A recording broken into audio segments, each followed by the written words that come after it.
pós-operatório de cirurgia plástica e de qual vai ser a atuação da fisioterapia dermatofuncional dentro disso tudo.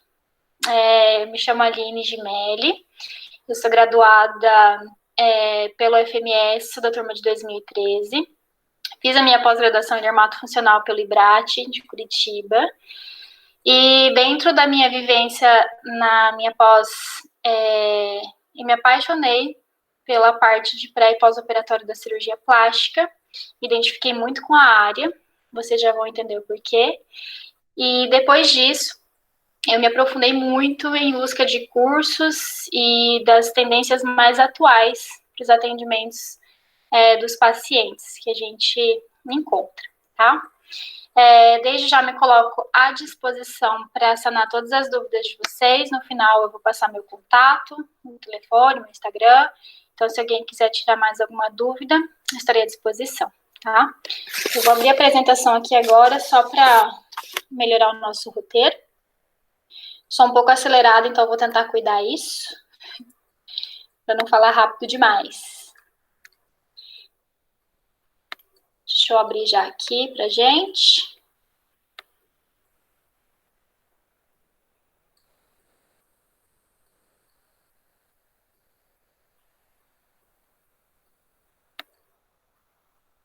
Deixa eu ver onde aparece aqui.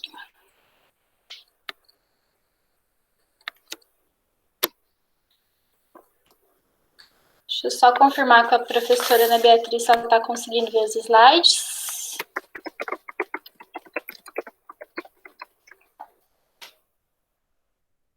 E a gente já dá seguimento, então, para nossa aula.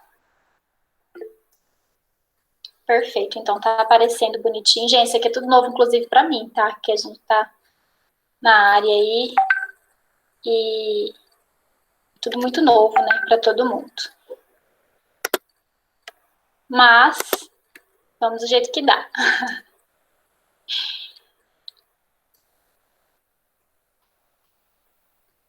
Não consigo me ver e ver os slides um dia ao mesmo tempo. Ai, que ótimo, gente. Então é isso. Acabei de descobrir que eu vou ter que me desligar aqui, então, né, quando acontecer algum tique nervoso, vocês já me perdoem. Bom, vamos lá, então. Falar um pouquinho da atuação, então, da fisioterapia dermatofuncional no pré- e pós-operatório de cirurgia plástica. Bom, antes de qualquer coisa, é de fundamental importância que a gente se lembre qual que é a origem do profissional de fisioterapia, né? Nós somos os profissionais responsáveis por promover função, né? E dentro disso, reabilitar o paciente, independente de qual tenha sido a lesão que ele tenha sofrido. A fisioterapia dermatofuncional, então, vai ser a área responsável pela manutenção da integridade do sistema tegumentar como um todo, desde as alterações mais superficiais de pele até as mais profundas. E a responsabilidade de nós fisioterapeutas dentro dessa área vai ser promover a função, né, do tecido tegumentar, a função física, assim como promover um bem-estar e a qualidade de vida desse paciente. A cirurgia plástica, ela vai ser indicada, então, quando uma pessoa localiza no próprio corpo alguma coisa que ela não esteja satisfeita, né? Ela tem uma imagem corporal, ela está insatisfeita com a imagem corporal dela, e ela vai buscar uma melhora nesse conjunto da imagem corporal, seja facial ou seja de contorno corporal propriamente dito. Então, atualmente existe uma busca cada vez maior por procedimentos estéticos cirúrgicos que vão devolver essa imagem corporal ideal que a pessoa idealiza, tá? Com o intuito de ter um corpo mais harmonioso e mais saudável. E também uma busca cada vez maior por procedimentos que segurem, né, os sinais de envelhecimento. Sendo assim, a gente tem uma demanda muito grande de mercado. Isso que eu falei para vocês, eu sou muito suspeita para falar da área, porque é uma área que proporciona realmente muita procura, tá? Justamente por isso aqui, no nosso país, nós somos o segundo país que mais realiza procedimentos, né, dentro da cirurgia plástica a nível de mundo. A gente está coladinho nos Estados Unidos e há uma tendência muito grande que a gente ultrapasse os Estados Unidos no próximo ano pela busca das cirurgias plásticas. Nós somos um país, né, que tem crescido muito, somos conhecidos mundialmente pela qualidade dos cirurgiões, as precisões técnicas e as inovações dentro do centro cirúrgico. E a plástica tem ficado cada vez mais acessível. Até alguns anos atrás, era muito caro, era muito irrisório, a pessoa tinha que se programar financeiramente com muito mais tempo. E hoje a gente sabe que não. Hoje está muito mais acessível financeiramente, as técnicas estão muito mais amplas. E aí entra o profissional da fisioterapia. A gente consegue reabilitar e devolver esse paciente para a função dele muito mais rápido e de uma maneira muito mais eficaz. Que, como eu falei, é incrível pela demanda de mercado que a gente consegue ter, tá? Que é constante e vem crescendo. Eu atuo nesse mercado já há 4 anos e, felizmente, com resultados sempre muito positivos. Vamos falar um pouquinho, então, do nosso papel dentro do pré-operatório da cirurgia plástica. Eu não posso mentir para vocês que isso ainda é um pouco utópico, ainda não é muito cultural o paciente procurar o fisioterapeuta antes da cirurgia, como acontece em relação ao cirurgião. Os pacientes procuram muito mais o cirurgião que vai operar do que o fisioterapeuta que vai fazer a cirurgia. E é um pouco utópico ainda, mas eu acredito que isso ainda vai acontecer, da gente conseguir ter cada vez mais o contato com o paciente antes da cirurgia.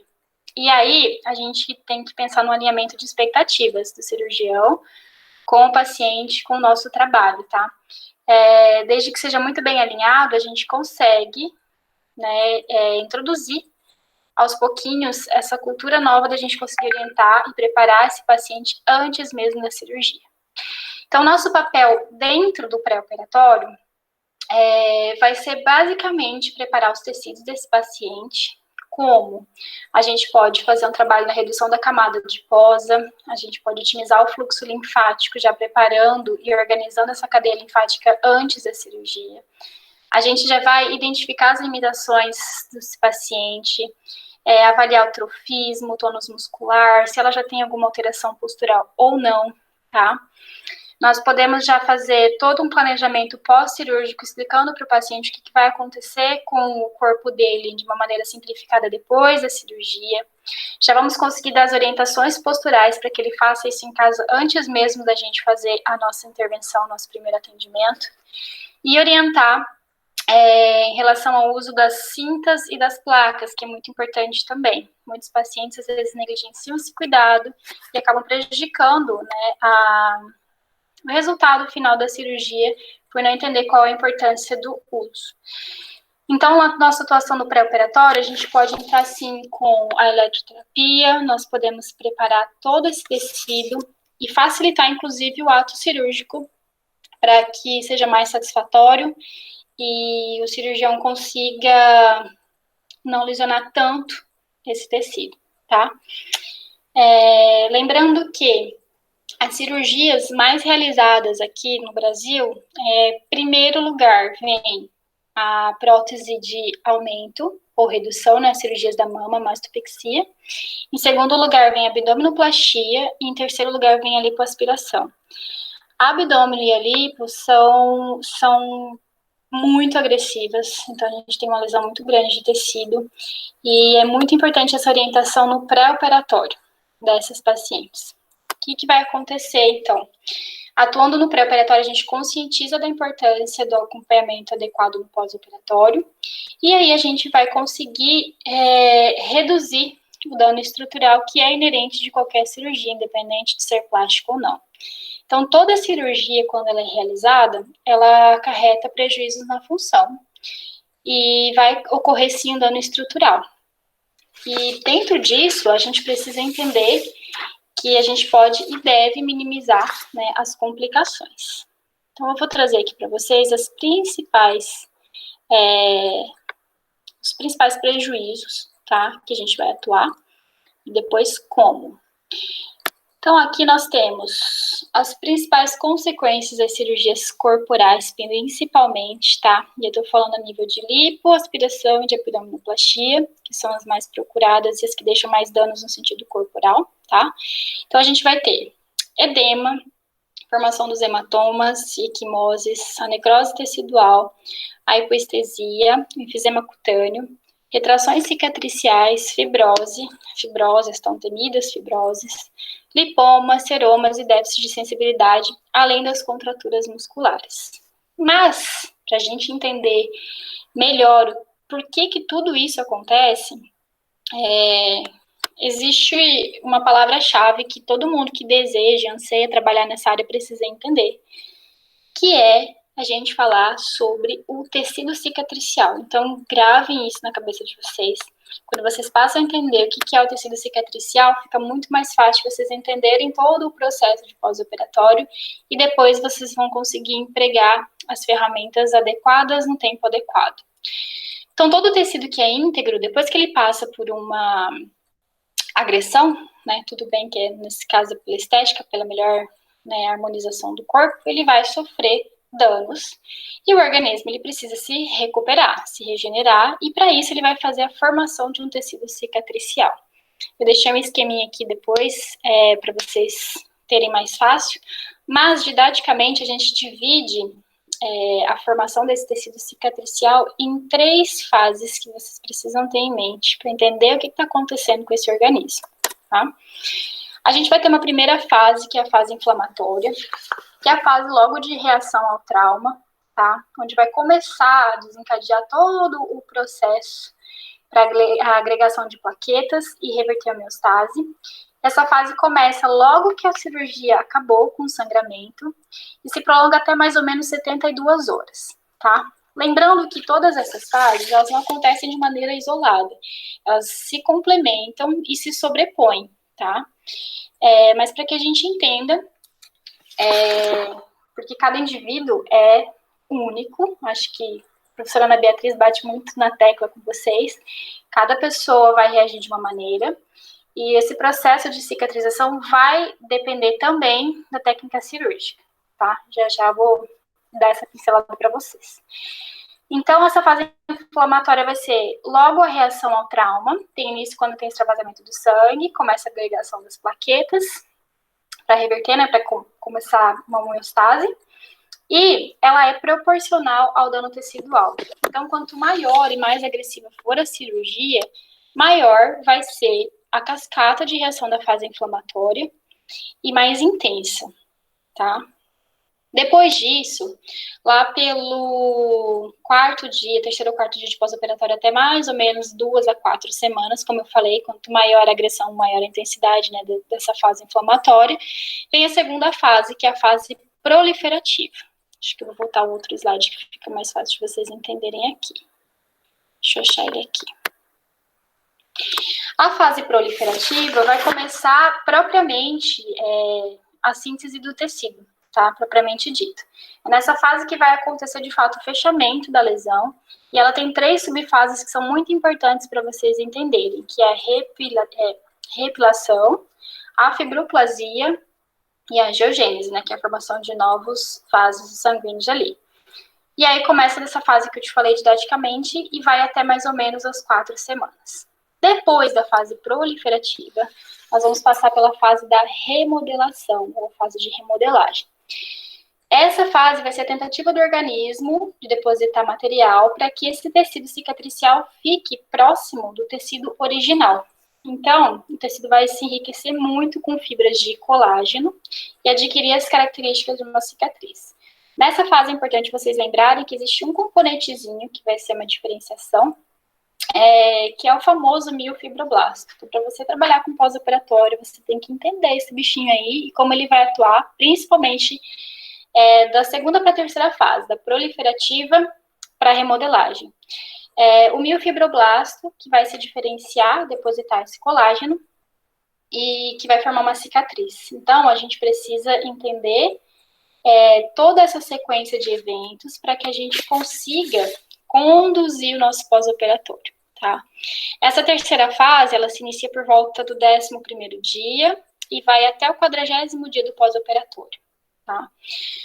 Visto que a agressão é proporcional ao tamanho da lesão, e a gente entende que quanto maior a extensão da cirurgia, mais dano, e maior vai ser a fase inflamatória, que é essa primeira fase do organismo tentar estancar, a gente tem que entender que a gente não deve seguir protocolos. Eu tenho um troço, infelizmente isso tem mudado quando o cirurgião ou quando o paciente já vem com uma resposta pronta. Ai, é para eu fazer 10 sessões de drenagem linfática assim, assim, assado. Calma na alma, que não é bem assim. A gente não deve seguir protocolo porque a gente deve pensar num tratamento individualizado, entender o ato cirúrgico e que cada organismo é único e cada resposta é única. A clínica sempre vai ser soberana. Então, eu, na minha prática clínica, não trabalho com protocolos e nem com pacotes.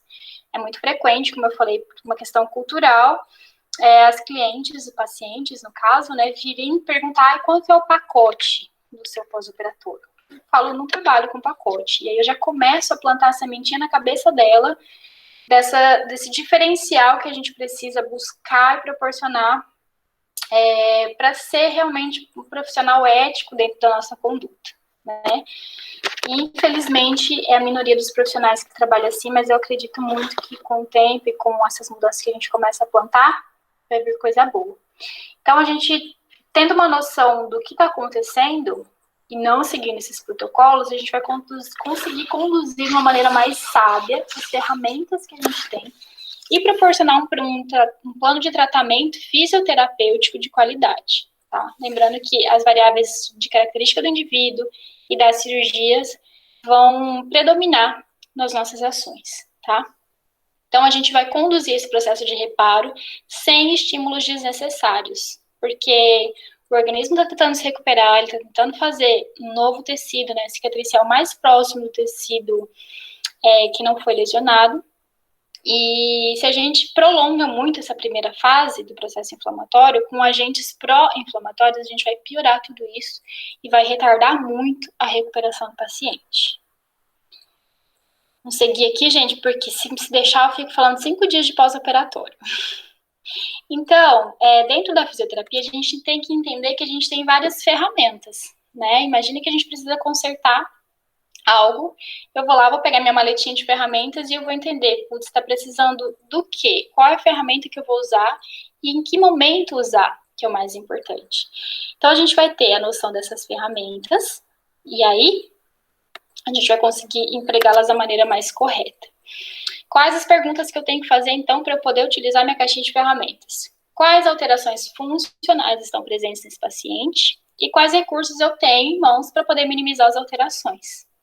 Isso vai depender de alguns fatores, como a extensão da cirurgia, a dor e a sensibilidade do paciente no pós-operatório, o trofismo muscular e cutâneo, o edema, o tempo de cirurgia e, acima de tudo, dominar as contraindicações. Mais uma vez, eu reforço a tecla de a gente não pode se prender em protocolos, pois cada organismo responde de uma maneira, tá? E dentro da minha prática clínica, já há 4 anos atuando em pós-operatório, eu já vi muito paciente prejudicado pelo uso de aparelhos com intensidades exacerbadas que causaram queimaduras graves, e aí aderências, limitações na amplitude de movimento, até casos de ter que voltar para o centro cirúrgico por consequências de ferramentas inadequadas do fisioterapeuta.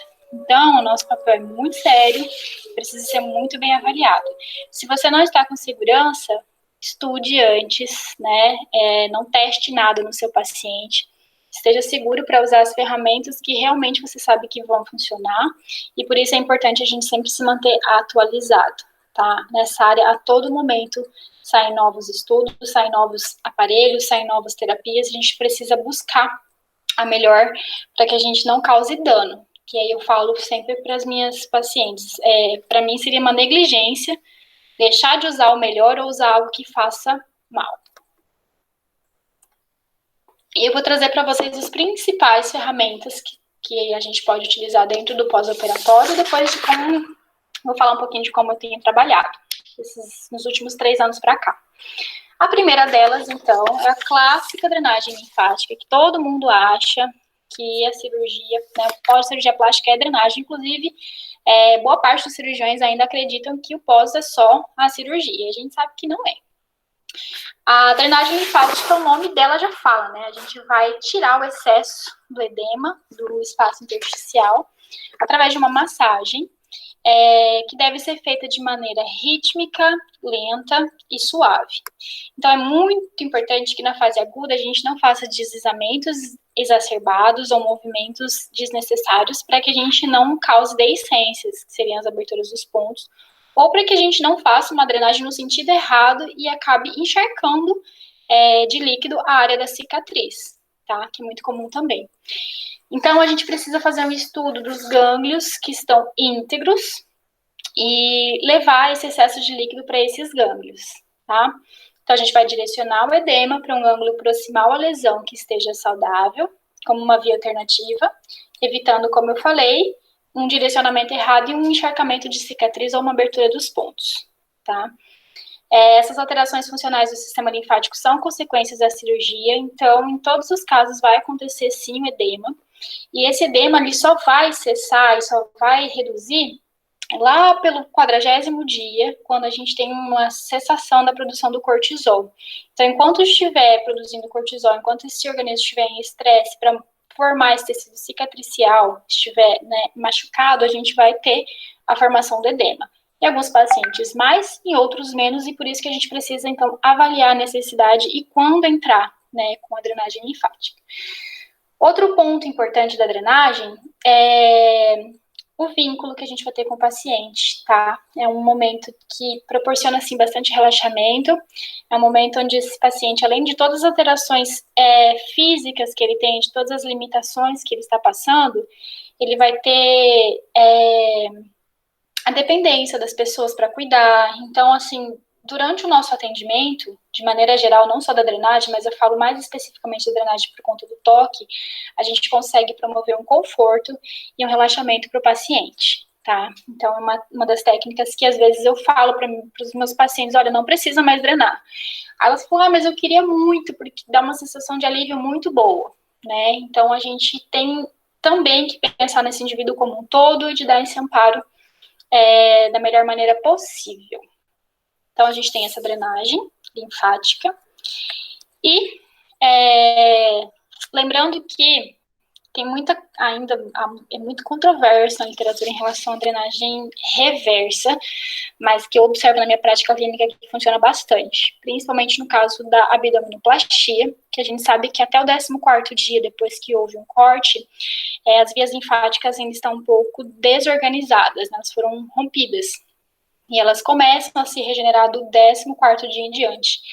Então, nós temos que procurar essas vias linfáticas saudáveis, os gânglios saudáveis, para a gente direcionar. Mais uma vez, a gente precisa se manter atualizado, né? Depois da drenagem linfática, nós temos a liberação tecidual funcional. Essa técnica a gente vai aplicar algumas forças, né, tensões mecânicas no tecido de cicatrização que está sendo formado, e a gente vai promover a organização dos feixes de colágeno. Isso lá da 2ª para a 3ª fase, como tratamento de fato, e da 1ª já para prevenção. O que acontece? Quando a gente tem a formação do tecido cicatricial, o colágeno, lembra que eu falei para vocês lá do miofibroblasto, ele vai começar a depositar fibras de maneira muito aleatória. E esse tecido vai ficando todo bagunçado. Com a LTF, a gente vai conseguir promover a organização desses feixes de colágeno de forma mais natural e, consequentemente, eles estando mais organizados, o tecido tende a ficar mais elástico, tá? Então, a gente vai conseguir reorganizar os feixes. A intensidade do estiramento que a gente vai proporcionar ao tecido é proporcional à resistência do tecido. Então, é uma técnica que você tem que realmente trabalhar com ela para você sentir, porque você sentiu a resistência do tecido, você precisa parar para que você não dê uma hiperestimulação. E a gente pode já trabalhar ela com a prevenção do 3º ao 5º dia, de 2 a 3 vezes na semana, e aí depois a gente mantém ela lá na fase da remodelagem para organizar, como eu expliquei, essas fibras, Então, é uma técnica particularmente que eu uso muito, depois eu vou dar uma pincelada para vocês, e que eu tenho visto resultados fantásticos. O ultrassom. A utilização do ultrassom de uns tempos para cá, ela tem sido um pouco controversa. Eu vou trazer aqui para vocês o que tem na literatura. A principal vantagem dela vai ser o aumento da extensibilidade do tecido, porque ela ajuda na deposição do fibroblasto, tá? Então, o ultrassom, ele vai fazer o quê? Ele aumenta o fluxo sanguíneo, promove o aumento da extensibilidade do tecido, ele faz a dissolução dos depósitos de cálcio também, consequentemente a redução da dor, porque ele alterna, né, a condução nervosa, e tem as alterações, ajuda nas alterações da permeabilidade da membrana celular. Só que ele proporciona significativamente o aumento do número de fibroblastos. Aí eu volto naquilo que eu falei para vocês das ferramentas. Em que fase que eu posso querer um aumento de número de fibroblastos, que são essas, né, precursoras do miofibroblasto. Então a gente tem que ter um raciocínio clínico para empregar a técnica, se necessária, quando necessária, na fase correta, tá? Ele vai fazer a aceleração do reparo tecidual no modo pulsado, que é o modo que não gera calor, e depois, nas fases mais tardias, as pessoas costumam utilizar ele na forma com efeito térmico, tá? De intensidade de 0,5 watts por centímetro quadrado, e aumenta em até 30% a quantidade do colágeno. Qual que é o problema que eu vejo na aplicação do ultrassom, que é algo que eu não uso mais? Ele é uma técnica muito difusa. Diferente do laser, que a gente consegue controlar em que nível que eu quero chegar, o ultrassom ele é difuso demais. Então, para algumas coisas ele pode ser bom, mas como ele atua de forma muito difusa, pode ser que ele atrapalhe, porque ele vai acelerar o processo cicatricial e vai estimular esses fibroblastos. Então, ele não oferece interferência dos mecanismos que controlam e que limitam esse processo. Então, a gente não consegue ter um limite. E aí a gente tem que tomar um cuidado muito grande para não aumentar o tecido de granulação, principalmente na fase proliferativa, porque se eu aumento a fase proliferativa, eu tendo a aumentar a fase de remodelação, e aí depois esse miofibroblasto ele não consegue controlar mais. E aí a gente vem com um depósito excessivo de colágeno e forma uma fibrose tardia, tá? Mas é um recurso que ainda é muito utilizado, só que tem que ser bem utilizado para que ao invés dele trazer coisa boa, ele vai trazer um dano e uma formação aí de uma fibrose mais para frente. Microcorrente é o próximo recurso que eu trouxe para vocês, que é um recurso que eu já utilizei e eu gosto bastante, porque ele vai ser utilizado lá nos tecidos moles, tá? Os parâmetros de intensidade deles vão ser nos microamperes, de baixa frequência, e as correntes podem ser contínuas ou alternadas. O incrível da microcorrente é que ele vai acelerar a síntese proteica, então ele vai ajudar muito na cicatrização mais superficial. Então, eu uso muito nos pós-cirúrgicos quando a gente tem deiscência, que é uma abertura, né, do pontinho, ou quando ficam feridas, que eu tive um caso, por exemplo, que a paciente veio com uma queimadura, que veio com uma ferida de segunda intenção aberta, e a gente conseguiu usar a microcorrente, e foi muito satisfatório o resultado, tá? Ele também vai incrementar o transporte das membranas dos aminoácidos em até 40%, e além da estimulação gerar alteração na cicatrização, a síntese proteica de adenosina trifosfato dele chega a 500%, de 300% a 500%. Então, ele estimula bastante o processo de cicatrização mais superficial. Então, ele vai ser muito útil, como eu falei, para esses danos nos tecidos moles, que seriam as feridas, as deiscências, traumas, dentro do pós-cirúrgico, e principalmente no tratamento de dor residual, tá? É um aparelho que é relativamente barato, a aplicação é simples, são 2 canetinhas e que, bem orientado, a gente consegue fazer um trabalho em conjunto com um cirurgião muito incrível. Esse é um ponto que eu gosto de ressaltar sempre. Atualmente eu trabalho diretamente com 4 cirurgiões plásticos e a gente tem uma liberdade de diálogo muito grande. Então, eles confiam muito no que eu falo e no que eu proponho de tratamento. Já vou dar o relato para vocês que de uns tempos para cá a gente vai se adaptando, né, e vai estudando e vai mudando. E sempre que eu trouxe mudanças e inovações, foi muito bem sucedido porque eu tive essa compreensão dos cirurgiões que eu trabalho e do paciente. E isso tudo só se deu porque eu consigo estudar e mostrar com propriedade. Olha, a partir de agora a gente vai fazer assim, porque funciona assim, assim, assim, assim. Então você vai dar o embasamento fisiológico, vai implementar isso na sua prática clínica com segurança e fica bom para todo mundo. Fica bom para o paciente, para o cirurgião e para você. Vamos falar um pouquinho do laser.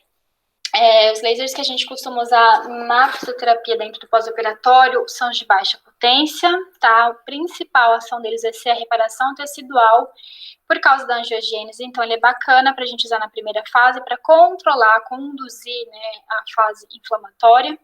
Ele vai provocar o estímulo da mitose celular e vai fazer uma regulação dos fibroblastos de maneira mais seletiva. Por isso que, se a gente for usar a terapia manual, eu prefiro usar um laser do que um ultrassom, porque a gente consegue selecionar o tecido e regular. Então, ele não é uma técnica difusa, tá? Então, ele vai normalizar a produção das fibras elásticas e colágenas, impedindo a ocorrência, por exemplo, das queloides temidas ou das cicatrizes hipertróficas, ou mesmo do alargamento ou afundamento de cicatriz. Esses dias eu estava assistindo uma live e eu quase tive um piripaque. Estava assistindo uma live de um cirurgião bem conceituado de fora, onde ele falou simplesmente na live que não existia o que a gente fazer em relação à cicatriz, né? Quase tive um surto, quase invadi a live do cara, falei, não, pera. Depois eu vou mandar um direct explicar, doutor, caminho para o fisioterapeuta que ela vai saber o que fazer, tá? Então a gente vai usar os lasers aí de baixa potência, de densidade de energia para aumentar a circulação, na faixa de 2 a 4 joules por centímetro quadrado, tá? E a gente pode usar um pouquinho maior no caso da regeneração ou cicatrização tecidual, tá? E aí a gente vai fazendo pontinhos de 1,5 centímetro de diferença entre eles, tá?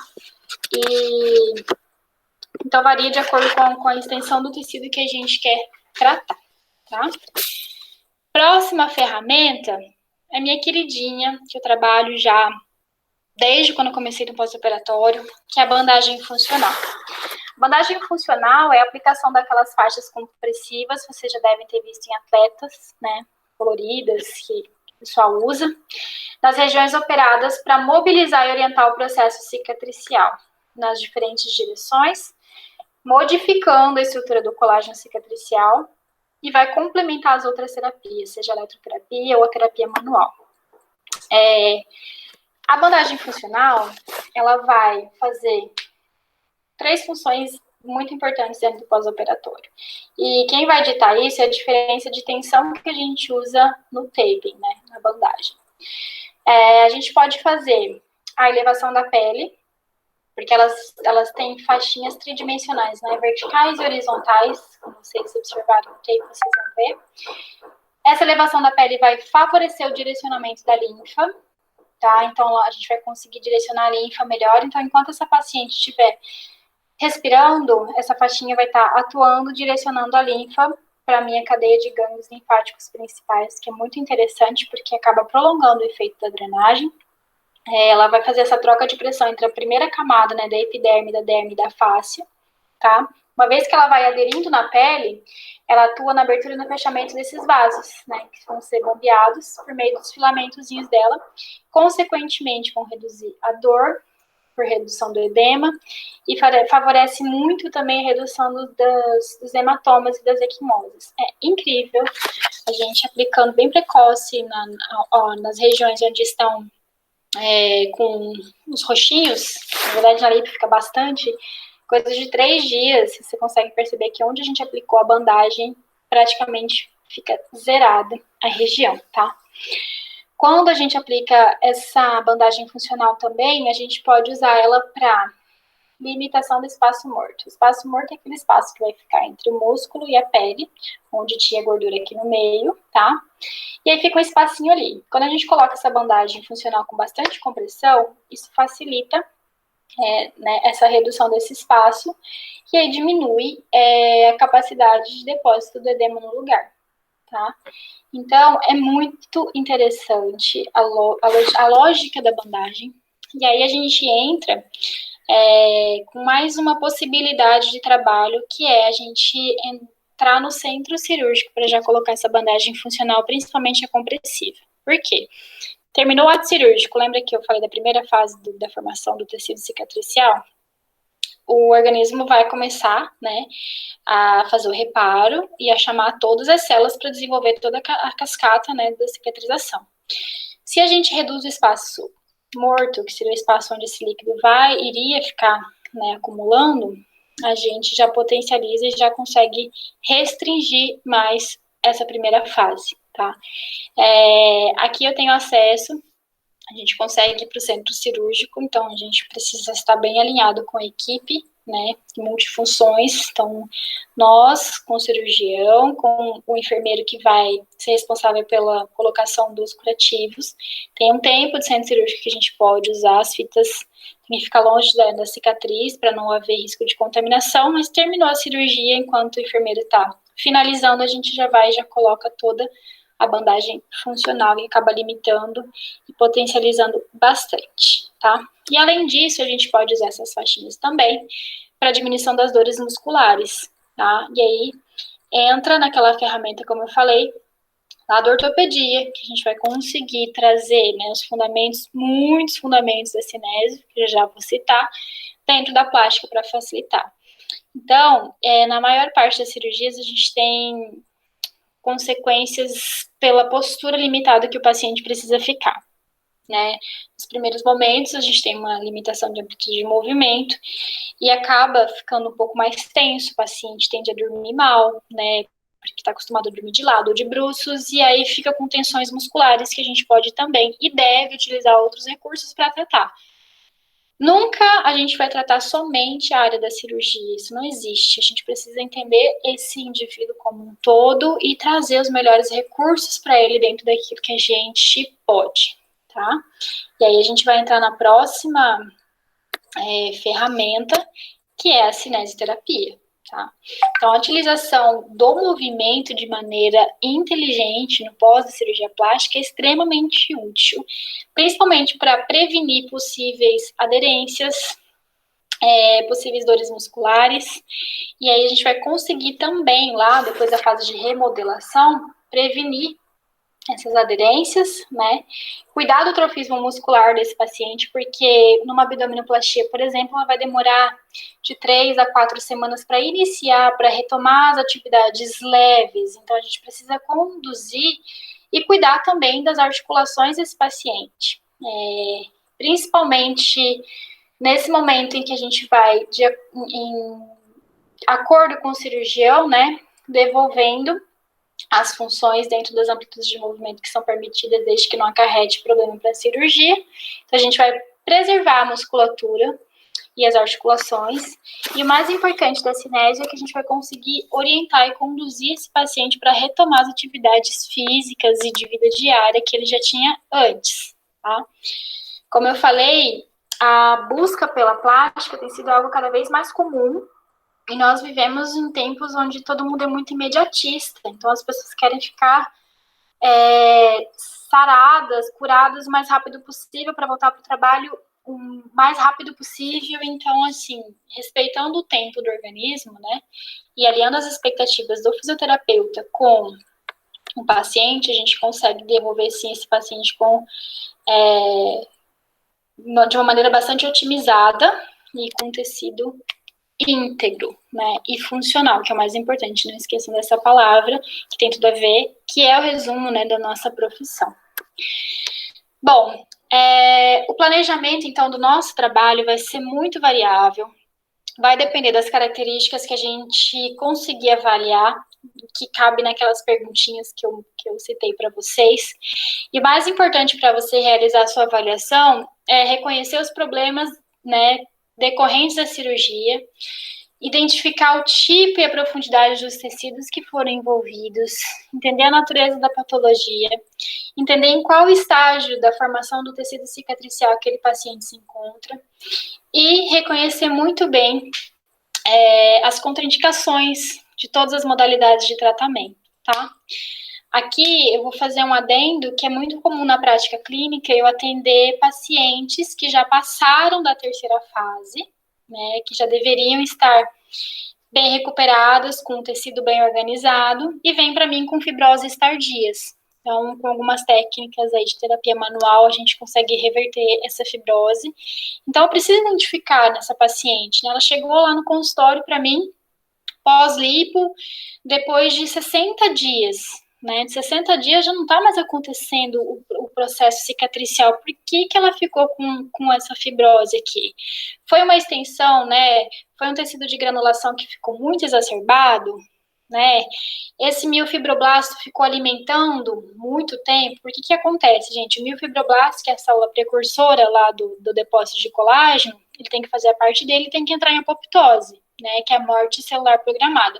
Se ele não entra na apoptose, ele fica retroalimentando o sistema e depositando fibra de colágeno, fibra de colágeno, TGF beta 1 ali, que daí não vai sofrer essa apoptose e vai formar essa fibrose. Então, precisa entender, opa, peraí, eu não tenho mais nada do processo. Que fase que ela tá? O que vai ser indicado aqui? Como que eu vou conseguir? Né? Como que tá o tecido em volta disso aqui? Essa semana mesmo, aconteceu de eu atender uma paciente que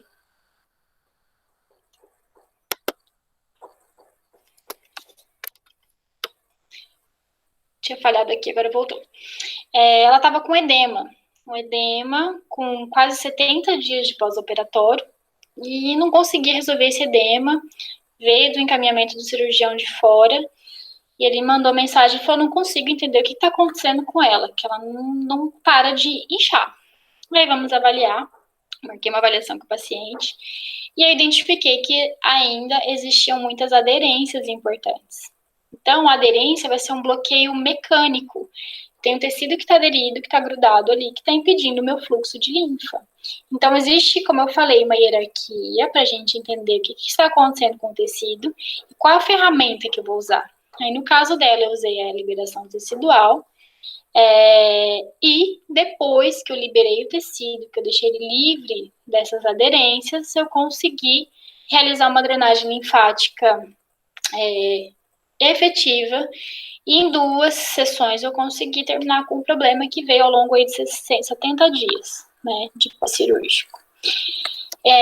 Então, o contato com o fisioterapeuta, ele vai se tornar muito próximo. Nós temos esse vínculo, como eu citei, muito grande com o paciente. Nós vamos ver ele provavelmente muito mais do que o próprio cirurgião, né, que o operou. E é importante porque a gente vai operar, vai orientar esse paciente, tanto no pré-operatório, com o uso, como eu falei, né, das posturas que ele vai poder utilizar para dormir, os alongamentos, até que amplitude de movimento ele vai poder fazer, conscientizar em relação às posições, em relação aos alongamentos, em relação ao uso das malhas, que a gente que consegue orientar isso também, quanto no pós-operatório, tá? É importante a gente explicar o porquê que você não vai usar determinada técnica X ou Y para que esse paciente não busque outras alternativas para hiperestimular esse tecido.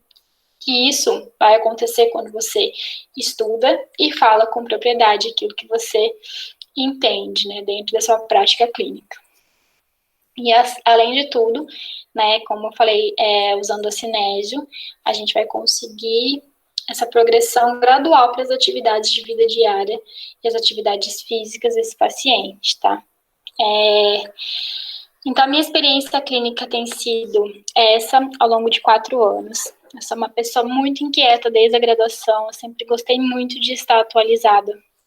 É importantíssimo a gente ler artigos, não ter esse comodismo de aceitar tudo que vem de fora, são 10 sessões de drenagem linfática do pós. Por quê? 10 sessões só de drenagem? Só drenagem? Tá, e se acontecer de abrir uma cicatriz, eu vou ficar só drenando? É a drenagem que é indicado para quando a gente tem uma deiscência de ponto ou não? Então, você vai desenvolver o seu raciocínio clínico e, como eu falei, a gente vai buscando as ferramentas. Façam cursos, se aprimorem, busquem fazer algo que vocês realmente gostam. Eu amo atender pós-operatório, é algo onde eu sinto que eu consigo clinicar, eu consigo colocar em prática toda a fisiologia, porque é muito mágico, gente. Pensa só, né? Um organismo que foi completamente lesionado, machucado, né? E ele mesmo vai trabalhar para formar outro, um tecido cicatricial, e eu tenho o poder e a missão de fazer com que esse tecido seja eficaz depois, para que esse paciente não fique com dano. Então, a gente volta na tecla que eu bati lá no comecinho da nossa aula, de que nós somos os profissionais responsáveis por função. A gente precisa devolver esse tecido da maneira funcional, né, íntegro, dentro das nossas condições e das nossas ferramentas, tá? É uma área, como eu falei, que é bacana pela demanda. Os atendimentos, a gente consegue alinhar as expectativas com o paciente, né, procura, com o que o cirurgião procura. É uma área onde você consegue ser muito respeitado dentro da fisioterapia. Como eu falei, eu trabalho já há 4 anos, eu não tenho noção de quantos pós-operatórios eu já fiz. E basicamente o que eu uso, como eu falei dentro dos slides lá, é a bandagem funcional, porque eu tenho esse acesso dentro do centro cirúrgico, que é bastante importante também. Eu uso muito a drenagem linfática, principalmente pelo conforto que eu consigo dar para o paciente. Uso a LTF, porque eu acredito nessa remodelação desse tecido, né? E eu uso muito a cinésio, tá? A questão depois, né, quando a gente está quase liberando para retorno das atividades funcionais, que a fáscia já vai estar, né, bem mais íntegra, como que eu vou conseguir fazer essa liberação de fáscia? Eu preciso que esse paciente não tenha limitações na hora de fazer exercícios físicos, os próprios alongamentos, né, os próprios exercícios de fortalecimento para reabilitação dentro da cinésio. Então, é importante a gente ter a nossa caixinha de ferramentas bem cheia para quando precisar a gente saber onde empregar, tá bom? Então, eu citei as principais, existem mais, como eu falei, é um mercado que tem crescido muito, tanto no sentido da procura, quanto da demanda, quanto de aparelhos, de inovações. Eu acredito muito na terapia manual com esse raciocínio clínico. Gosto muito da microcorrente para quando acontece de haver deiscência, principalmente na minha prática clínica, acontece muito na mastopexia, que é a redução, né, dos seios.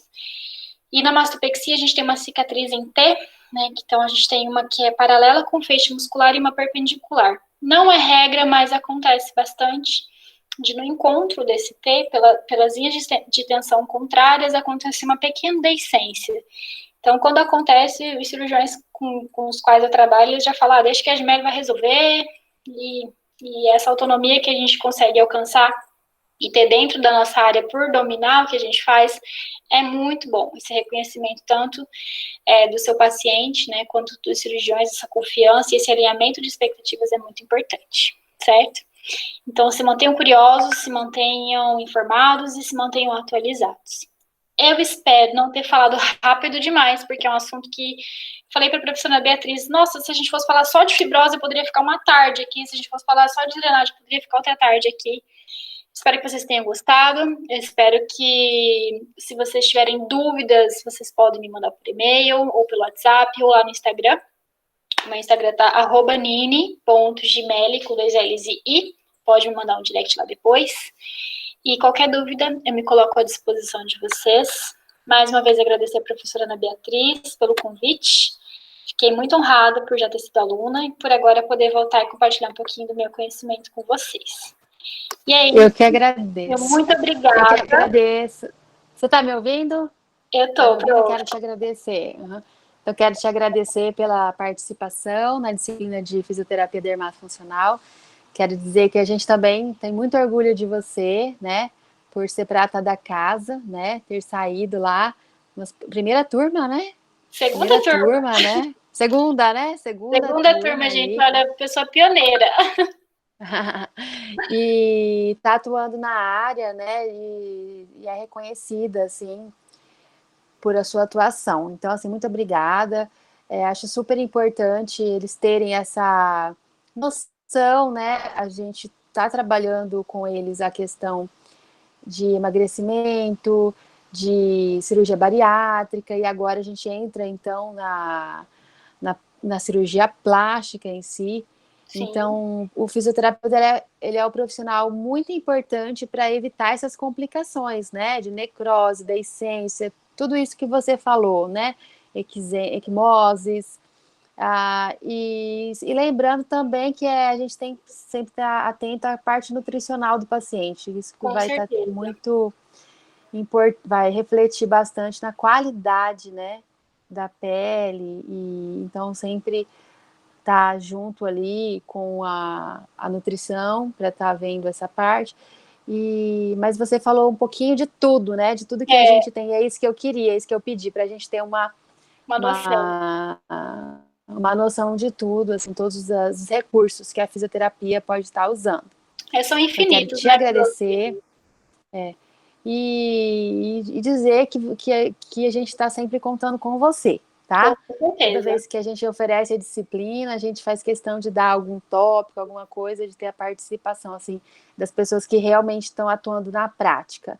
Até para os alunos terem um contato, né? Trocarem perguntas, dúvidas, assim, acho que é muito importante. Muito obrigada. Eu que E é isso. agradeço. Um E conte abraço. comigo para quando você precisar. Tá bom, beijo.